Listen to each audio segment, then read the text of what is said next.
ಬಿಹಾರ ಗೆದ್ರೂ ಕೂಡ ಬಿಜೆಪಿ ಅಬ್ಬರದ ಸಡಗರ ಮಾಡೋದಿಲ್ಲ ಅಂತ ಈಗ ಅನೌನ್ಸ್ಮೆಂಟ್ ಮಾಡಿದೆ. ಇದಕ್ಕೆ ಕಾರಣ ದೆಹಲಿಯಲ್ಲಾದಂತಹ ಸ್ಫೋಟದ ಹಿನ್ನೆಲೆ ಭರ್ಜರಿ ಸಂಭ್ರಮಕ್ಕೆ ನಾವು ಬ್ರೇಕ್ ಹಾಕ್ತಾ ಇದ್ದೀವಿ, ನಾವು ಸಂಭ್ರಮಿಸ್ತಾ ಇಲ್ಲ. ಪಟಾಕಿ ಸಿಡಿಸದಂತೆ ಕಾರ್ಯಕರ್ತರಿಗೆ ಸೂಚನೆ ನೀಡಲಾಗಿದೆ.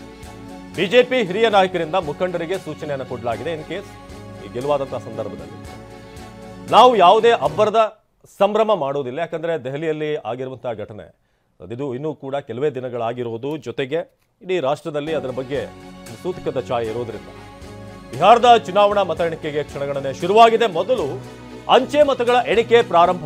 ಪ್ರತಿ ಎಲೆಕ್ಷನ್ ಕೌಂಟಿಂಗ್ ಸಂದರ್ಭದಲ್ಲಿ ಹೇಗಾಗುತ್ತೆ, ಬೆಳಗ್ಗೆ 8:30 ಬಳಿಕ ಇವಿಎಂ ಮತಗಳ ಎಣಿಕೆ ಆರಂಭ ಆಗುತ್ತೆ. ಆರಂಭದಲ್ಲಿ ಅಂಚೆ ಮತಗಳ ಎಣಿಕೆ ಆರಂಭ ಆಗುತ್ತೆ. ಕೇಂದ್ರ ಚುನಾವಣಾ ಆಯೋಗದ ಮಾಹಿತಿ, ಮತ ಎಣಿಕೆ ಕೇಂದ್ರದ ಬಳಿ ಬಿಗಿ ಭದ್ರತೆಯನ್ನ ಕಲ್ಪಿಸಲಾಗಿದೆ. ಇದೀಗ ನಾವು ಮಾತನಾಡ್ತಾ ಇದ್ವಿ ನಮ್ಮ ಗೆಸ್ಟ್ಗಳ ಜೊತೆಗೆ. ನಾನು ರಿಷಿಕೇಶ್ ಬಹದ್ದೂರ್ ಅವ್ರ ಜೊತೆ ಆರಂಭದಲ್ಲಿ ಒಂದಷ್ಟು ಇನಿಷಿಯಲ್ ಕಮೆಂಟ್ಸ್ ಅನ್ನ ಪಡೆಯೋಣ. ಸರ್, ಈಗ ಬಿಹಾರದ ಚುನಾವಣೆ ಒಂದು ರೀತಿ ದಿಕ್ಸೂಚಿ ಹಲವಾರು ಕಡೆಗೆ, ಒಂದ್ ಕಡೆ ಕೇಂದ್ರ ಸರ್ಕಾರದಲ್ಲಿರುವಂತಹ ಮೈತ್ರಿಯ ಆ ಒಂದು ಗಟ್ಟಿತನ ಎಷ್ಟು ಮಟ್ಟಿಗಿದೆ ಅನ್ನೋದು, ಇನ್ನೊಂದು ಕಡೆ ರಾಜ್ಯಕ್ಕೂ ಕೂಡ ಒಂದಷ್ಟು ಸೂಚನೆಗಳನ್ನ ಕೊಡ್ಬೋದು ಅಂತ ಕಳೆದ ಹಲವಾರು ತಿಂಗಳಿಂದ ನಾವು ನೋಡ್ತಾ ಇದ್ದೀವಿ. ನೀವು ಈ ಎಲೆಕ್ಷನ್ ರಿಸಲ್ಟ್ ಅನ್ನ ಯಾವ ರೀತಿ ನೋಡ್ತೀರಾ ಅಂತ ಸರ್? ನಮಸ್ಕಾರ. ಮೊದಲನೇದಾಗಿ ಒಂದು ಕ್ಲಾರಿಫಿಕೇಶನ್ ಹೇಳಿ ನಾನು ಶುರು ಮಾಡ್ತೇನೆ. ನಾನು ಬಿಹಾರಕ್ಕೆ ಹೋಗಿಲ್ಲ. ನಾನು ಅಲ್ಲಿ ಚುನಾವಣೆಗಳ ಬಗ್ಗೆ ನೋಡ್ತಾ ಇರೋದು, ಮಾಧ್ಯಮದಲ್ಲಿ ಬಂದಿರೋ ವರದಿಗಳು ಮತ್ತು ಓದ್ತಾ ಇರೋದು, ತಿಳ್ಕೊಂಡಿರೋದು ಅಷ್ಟೇ. ಎರಡನೇದು, ಅದನ್ನೆಲ್ಲ ನೋಡಿದರೆ ನನಗೇನು ಅನಿಸ್ತದೆ ಗೊತ್ತಾ, ಒಂದನೇದು ಪಾಯಿಂಟ್ ಏನಂದರೆ Bihar is a mini India. ಇಂಡಿಯಾದಲ್ಲಿರುವ ಸವಾಲುಗಳು, ಸಮಸ್ಯೆಗಳು ಬಿಹಾರದಲ್ಲಿದೆ ಸಣ್ಣ ರೂಪದಲ್ಲಿ. ಎರಡನೇದು, ಬಿಹಾರಲ್ಲಿ ಆಗೋ ಇಲೆಕ್ಷನ್ನು ಪೊಲಿಟಿಕಲ್ ಇಲೆಕ್ಷನ್ ಅಲ್ಲ, ಅದು ಸೋಷಿಯಲ್ ಇಲೆಕ್ಷನ್. ಅಂದರೆ ಅಲ್ಲಿನ ಜಾತಿಗಳ ಸಂಕೀರ್ಣ ವ್ಯವಸ್ಥೆ ಏನಿದೆ ಮತ್ತು ಆ ಇತಿಹಾಸದಲ್ಲಿ, ಆ ಹಿನ್ನೆಲೆಯಲ್ಲಿ ಮೇಲ್ಜಾತಿಗಳು ಕೆಳಜಾತಿಗಳು ತಾವು ಯಾವ ಅನ್ಯಾಯವನ್ನು ಅವರು ಸಫರ್ ಮಾಡ್ತಾಯಿದ್ರು ಕೆಳಜಾತಿಗಳು, ಅದರ ವಿರುದ್ಧವಾಗಿ ಅವರು ಉತ್ತರ ಕೊಡುವ ಒಂದು ರೂಪವಾಗಿ ಅವರು ಚುನಾವಣೆಯನ್ನು ರೂಪಿಸ್ಕೊಂಡಿದ್ದಾರೆ. ಇದು ಎರಡನೇದು. ಮೂರನೇದು, ನಮ್ಮ 30 ರಾಜ್ಯಗಳಲ್ಲಿ internal reservation of OBCs, internal reservation of SC/STs ಮಾಡಿದ ಮೊದಲ ರಾಜ್ಯ ಬಿಹಾರ. ಈಗ ಉದಾಹರಣೆಗೆ ಅಲ್ಲಿ OBCs ಆ್ಯಂಡ್ EBCs ಅಂತ ಮಾಡಿದ್ದಾರೆ, ಮತ್ತು ದಲಿತ್ ಮತ್ತು ಮಹಾದಲಿತ್ ಅಂತ ಮಾಡಿದ್ದಾರೆ. ಅದನ್ನೆಲ್ಲ ಮಾಡಿದವರು ನಿತೀಶ್ ಕುಮಾರ್ ಅವರೇ. ಅದಕ್ಕೊಂದು ಕಾರಣನೂ ಇದೆ. ಏನಂದರೆ, ನಿತೀಶ್ ಕುಮಾರ್ ಅವರು ಕೂರ್ಮಿ ಜಾತಿಗೆ ಸೇರಿದವರು. ಕೂರ್ಮಿ ಅಂದರೆ ಸಣ್ಣ ಹಿಡುವಳಿದಾರರು ಮತ್ತು ಕಾಯಿಪಲ್ಯ ಬೆಳೆಯುವ ಜಾತಿಯವರು. ಅವರು ಟ್ರೆಡಿಷ್ನಲ್ ಜಮೀನ್ದಾರಿ ಫ್ಯೂಡಲ್ ಜಾತಿಗೆ ಸೇರಿದವರಲ್ಲ. ಈ ಲಾಲು ಪ್ರಸಾದ್ ಯಾದವ್ ಅವ್ರ ಥರ ಯಾದವ್ ಜಾತಿಗೆ ಸೇರಿದವರಲ್ಲ, ಒಂದು. ಎರಡನೇದು, ಅವರು ಈ ಕಡೆ ಅತ್ಯಂತ ಕೆಳಜಾತಿಯಲ್ಲಿ ತಮ್ಮ ಬೇಸನ್ನು ಮಾಡ್ಕೋಬೇಕಾಗಿತ್ತು ಮತ್ತು ಸ್ವಲ್ಪ ಮೇಲ್ಜಾತಿಯಲ್ಲಿ ತಮ್ಮ ಬೇಸನ್ನು ಮಾಡ್ಕೋಬೇಕಾಗಿತ್ತು. ಹೀಗಾಗಿ ತಾವು ಮೈನಾರಿಟಿ ಜಾತಿಗೆ ಸೇರಿದವರಾದ್ದರಿಂದ ಅವರು OBCಯನ್ನು EBC ಮಾಡಿದರು, ದಲಿತರನ್ನು ಮಹಾದಲಿತರು ಮಾಡಿದರು. ಇವತ್ತಿಗೂ ಅಂದರೆ ಲಾಲು ಪ್ರಸಾದ್ ಯಾದವ್ ಮತ್ತು ನಿತೀಶ್ ಕುಮಾರ್ ಅವರಿಬ್ಬರು ಜಯಪ್ರಕಾಶ್ ನಾರಾಯಣ ಅವ್ರ ಮೂಮೆಂಟಿಂದ ಬಂದವರಾದರೂ ಸಹಿತ ಅವರ ಆಡಳಿತಕ್ಕೂ ಇವರ ಆಡಳಿತಕ್ಕೂ ಭಾಳ ವ್ಯತ್ಯಾಸ ಇದೆ. ಆದರೆ ಸಾಮಾಜಿಕ ಸ್ತರದಲ್ಲಿ ಅದು ಸಿಮಿಲರ್ ಆಗಿದೆ. ಅಂದರೆ ಒಂದು ಕಾಲದಲ್ಲಿ, ಈಗ ನೆಹರು ಅವರ ಕಾಲದಲ್ಲಿ ಅಲ್ಲಿ ಕೇವಲ 3 ಜಾತಿಗಳು, ಅಂದರೆ ಪಾಂಡೆ, ಲಾಲಾ ಅವ್ರ ಭೂಮಿಹಾರ್ ಅಂತ ಅಲ್ಲಿ ಹೇಳ್ತಾರೆ. ಪಾಂಡೆ ಅಂದರೆ ಬ್ರಾಹ್ಮಣ್ ಜಾತಿಗಳು, ಲಾಲಾ ಅಂದರೆ ಕಾಯಸ್ಥರು, ಭೂಮಿಹಾರ್ ಅಂದರೆ ಅದೇನೋ ಒಂದು 108 ಥಿಯರಿ ಇದೆ. ಅದರಲ್ಲಿ ಒಂದು ಥಿಯರಿ ಅಂದರೆ ಬುದ್ಧಿಸಮ್ ಮತ್ತು ಜೈನಿಸಮ್ಮಿಗೆ ಹೋಗಿ ವಾಪಸ್ ಬಂದಿರುವ ಬ್ರಾಹ್ಮಣರು, ಅವರು ಜಮೀನ್ದಾರಿ ದೇಶಸ್ಥರು, ಜಮೀನ್ದಾರಿ ಬ್ರಾಹ್ಮಣರು. ಆದರೆ ಈಗ ಅವ್ರನ್ನ ಬ್ರಾಹ್ಮಣ ವ್ಯವಸ್ಥೆ ಒಳಗೆ ಇಟ್ಕೊಳ್ಳಾರದಕ್ಕೆ ಅವರನ್ನು ಭೂಮಿಹಾರ್ ಅಂತ ಮಾಡಿದ್ದಾರೆ ಅಂತ. ಸೊ ಮೊದಲು ರಾಜಕೀಯ ಶಕ್ತಿ ಬರೀ ಈ 3 ಜಾತಿಗಳಲ್ಲಿ ಹತ್ರ ಇತ್ತು.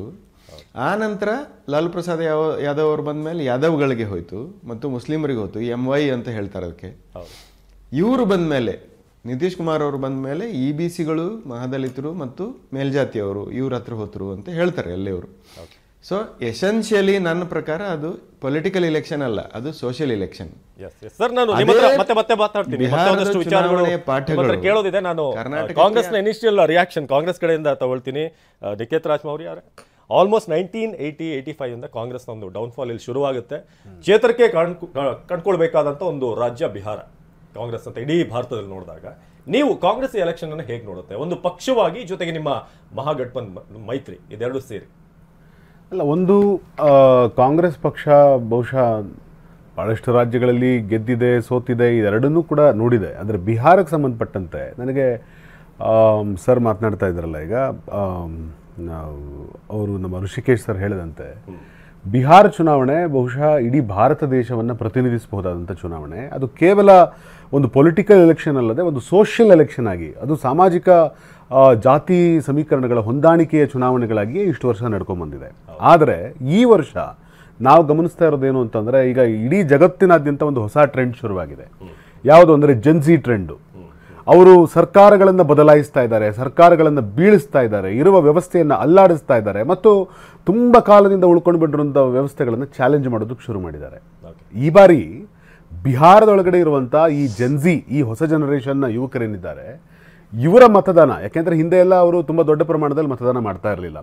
ಬಹುಶಃ ಹಿಂದೆ 40 ವರ್ಷದಿಂದ ಯಾವ ರೀತಿಯ ಚುನಾವಣೆಗಳು ನಡೀತಾ ಇತ್ತು ಅಂತಂದರೆ, ಯಾವುದೋ ಒಬ್ಬ ಜಾತಿಯ ಮುಖಂಡ ಹಳ್ಳಿಗಳಲ್ಲಿ ಇರ್ತಿರ್ತಾನೆ, ಅವನು ಇಂಥವ್ರಿಗೆ ಮತ ಹಾಕಿ ಅಂತ ಹೇಳಿದ್ರೆ ಸಾರಾಸಗಟಾಗಿ ಇಡೀ ಸಮುದಾಯ ಅಥವಾ ಇಡೀ ಹಳ್ಳಿ ಒಂದು ಕಡೆಗೆ ಮತದಾನ ಮಾಡುವಂಥ ಒಂದು ವ್ಯವಸ್ಥೆ, ಒಂದು ಸಾಂಪ್ರದಾಯಿಕ ವ್ಯವಸ್ಥೆ ನಮ್ಮ ಹಳ್ಳಿಗಳಲ್ಲೂ ಇತ್ತು, ಬಿಹಾರದಲ್ಲಿ ಅದು ತುಂಬ ದೊಡ್ಡ ಪ್ರಮಾಣದಲ್ಲಿತ್ತು.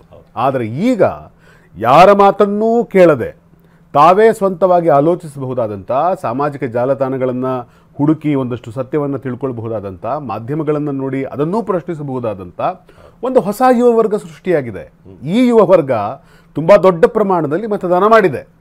ಹೀಗಾಗಿ ಈ ದೊಡ್ಡ ಪ್ರಮಾಣದ ಯುವ ವರ್ಗದ ಮತದಾನವು ಈ ಬಾರಿಯ ಚುನಾವಣೆಯ ದಿಕ್ಕನ್ನು ಬದಲಾಯಿಸುತ್ತೆ ಅನ್ನೋದು ನಮ್ಮ ದೃಢವಾದ ಭರವಸೆ. ಯಾಕೆ ಹೇಳ್ತಾ ಇದ್ದೀನಿ ಅಂತಂದರೆ, ಮಾಧ್ಯಮಗಳ ವಿಶ್ಲೇಷಣೆ ಮತ್ತು ಈ ಒಂದು ಎಕ್ಸಿಟ್ ಪೋಲ್ಗಳ ವಿಶ್ಲೇಷಣೆ, ಬಹುಶಃ ನೀವೇ ಹೇಳ್ತಿರ್ತೀರಿ ಯಾವಾಗಲೂ exit poll is not exact poll ಅಂತ ಹೇಳಿ.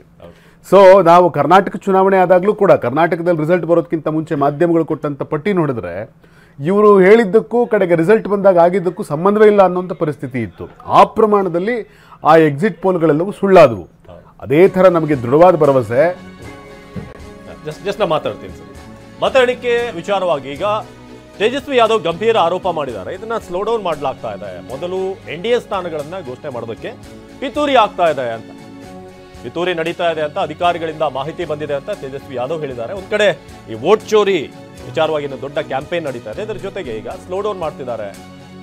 ಅವರು ಇಂದು ಅಂತಹ ತಂತ್ರ ಮಾಡಿಯೇ ಮಾಡ್ತಾರೆ ಅಂತ ತೇಜಸ್ವಿ ಯಾದವ್ ಗಂಭೀರ ಆರೋಪ ಮಾಡಿದ್ದಾರೆ.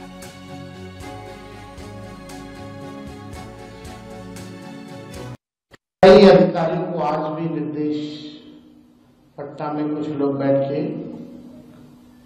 CM हाउस से रिटायर्ड अधिकारी हों या दिल्ली में बैठे हुए कुछ बड़े दबंग मंत्री लगातार जो है अधिकारियों को फोन घुमाना, उनको निर्देश देना, तो उन्हीं अधिकारियों में से जिन जिन लोगों को फोन जा रहा है या बुला के मिला जा रहा है, उन्हीं के हवाले से हमको सूचना मिली है कि कल जो है कि रणनीति होगी कि पूरी काउंटिंग को जो है स्लो कराया है और खास तौर पे ऐसी सीटें जहां मार्जिन कम है या जो सीटें महागठबंधन जीत रही है उसको डिक्लेयर मत करो, NDA की सीटों को जो है वो डिक्लेयर करो।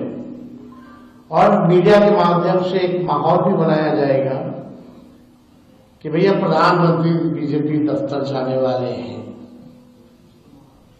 इस तरह की स्ट्रैटेजी जो है ये लोग अपनाएंगे, लेकिन हम लोगों के लोग जो है मुस्तैद हैं और जीत हम लोगों की निश्चित है. ಸೊ ಇದು ಸಂಗತಿ. ಸೊ ಯುವ ನಾಯಕ ಮಾತಾಡ್ತಿರುವಂಥ ಮಾತುಗಳನ್ನು ನೋಡಿದ್ವಿ. ಈಗ ಅದೇ ಪ್ರಶ್ನೆ ನಾನು ಕಾಂಗ್ರೆಸ್ ವಕ್ತಾರರಿಗೆ ಕೇಳಬೇಕು. ನಿಖೇತ್ ಏನಂದರೆ ಆರಂಭದಲ್ಲೇ ಅಪಸ್ವರ, ಇದೇನಿದು, ಇದು ಯಾವ ಸಂದೇಶ ರವಾನಿಸುತ್ತೆ ಇದು?